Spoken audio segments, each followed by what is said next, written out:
I'm sure by now some of you may have guessed what's going on here. This lady has a severe case of cystic acne, which can be characterized by deep, inflamed, and painful cyst nodules beneath the skin.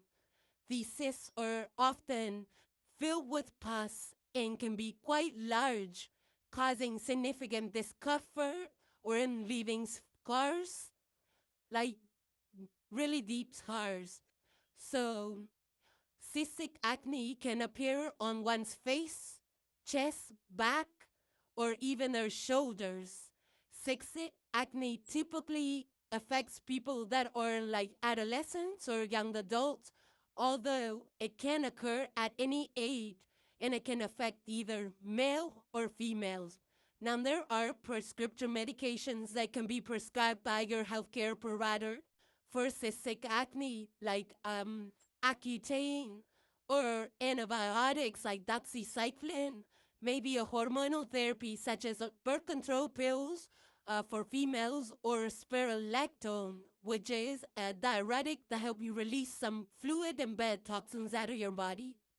So you can also get over-the-counter medications, which they consider OTC, and you can get like maybe benzoyl peroxide or something that's topical like a retinoid or something like I think it's adapalene, ADIPILENE.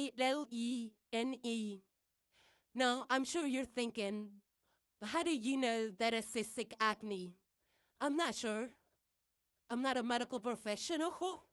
However, there are some like conditions or disorders that may mimic cystic acne, such as like folliculitis, where your hair follicles become inflamed, or hidradenitis, which you can get. It's like a chronic skin condition that can be very painful, which causes lumps or boils. Now, back to cystic acne, it can be related to an imbalance in your gut, maybe something where your bacteria is just not quite balanced. Or you can have some severe inflammation going on in your gut that can contribute to a severe case of acne or acne outbreaks. You can have poor diet, stress, or certain medications can disrupt the gut microbiome, leading to the inflammation and making the acne much worse.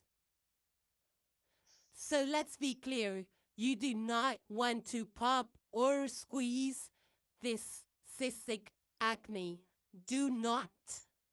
As if you do, consider like popping or squeezing, it'll cause it to be worse and it will cause more inflammation, which will eventually lead to scarring and cause the infection to spread. Now let's get into the foods that combat the cystic acne.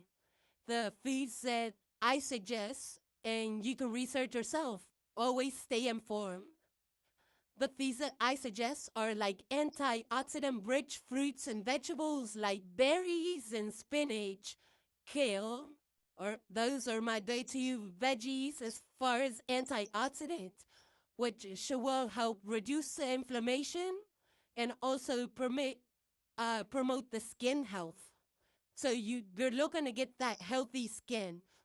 Also, sheep or one would want to add like omega-3 fatty acids to their diet, like salmon, walnuts, flax seeds. If you're into flax seeds, they don't have much of a taste to me, which also will provide like a great source and support for skin repair, which is imperative. I mean, at this point, like when you have that type of openness, if you imagine the air hitting that, I'm sure it's very painful, very, very painful.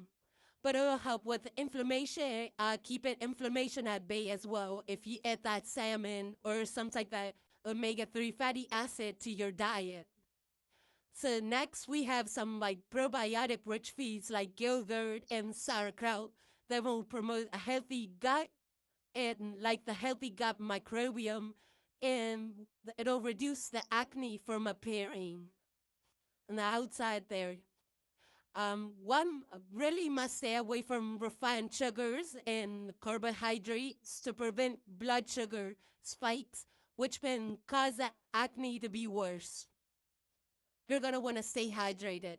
This is like top of the list. You're gonna want to stay hydrated so you can flush out these toxins from your body that are unnecessary for you to have in your body at this point. So there's another way that I want to talk about that can help like alleviate pain associated with cystic um, acne, as far as try and maybe a warm compress applied directly to the affected area. This will help reduce the inflammation and soothe the pain and promote drainage of the cysts. Or and you can simply just do that by like soaking a clean cloth and some more water. You're gonna wring out the excess. You're just gonna gently press it against your skin for about 5 to 10 minutes, and you can do that several times a day to help with the pain and give you some sort of relief. But here's the thing: if your symptoms persist and they continue to get worse, you're going to want to consult with a dermatologist so they can come up with a plan, like a treatment plan that's specialized for you. Not anyone else, but for you. Anyhow, this has been another Healthy Tea segment with Miss T. I'll see you soon. Toodles.